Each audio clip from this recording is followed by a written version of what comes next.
नमस्ते यो हाम्रो गैरीथोकी दिदीबहिनीलाई मनमय दिदीले चाहिँ यो लुङ्गी उपहार दिनुभएको छ। गैरीथोकी दिदीबहिनीको तर्फबाट दिदीलाई धेरै धेरै धन्यवाद दिन चाहन्छौँ र दिदीको सुस्वास्थ्य दीर्घायुको पनि कामना गर्न चाहन्छौँ र फेरि पनि दिदीलाई दिदीको परिवारलाई धेरै धेरै धन्यवाद।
आयोजित सम्मान र दिदीबहिनी भेटघाट कार्यक्रममा हामी सम्पूर्ण उपस्थित भइरहेका छौँ र यहाँहरू सम्पूर्णलाई स्वागत पनि गर्न चाहन्छु।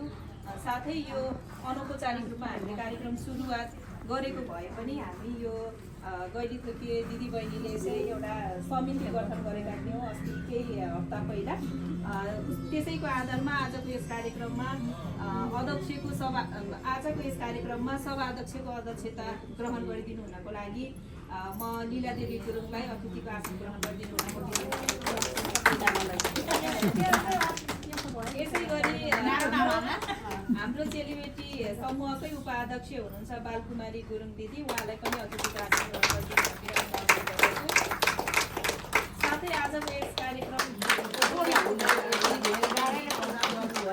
धेरै धन्यवाद। यो दिदी भन्दा झन् बढ्ता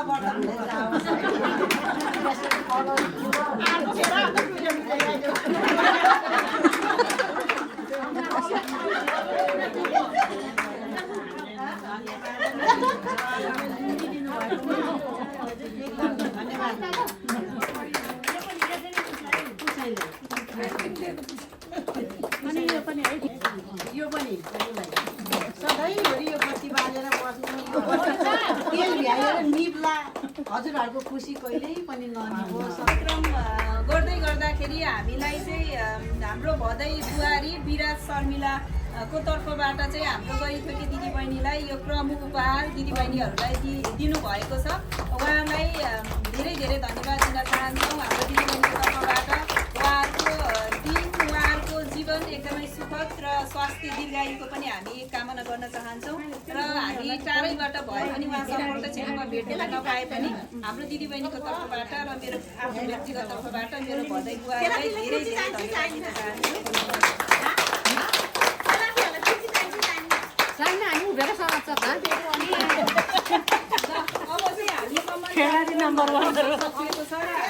खेल गरेका थियौँ तातो आलु भन्ने खेल। त्यो खेल कार्यक्रममा चाहिँ हामीले दुईजनालाई विजय घोषणा गरेका छौँ। त्यसमा प्रथम र द्वितीय हुनुभएको छ र द्वितीय पुरस्कार पाउन सफल हुनुभएको मेरो दिदी लेखमाया गुरुङलाई द्वितीय पुरस्कार प्रदान गरिदिनु हुन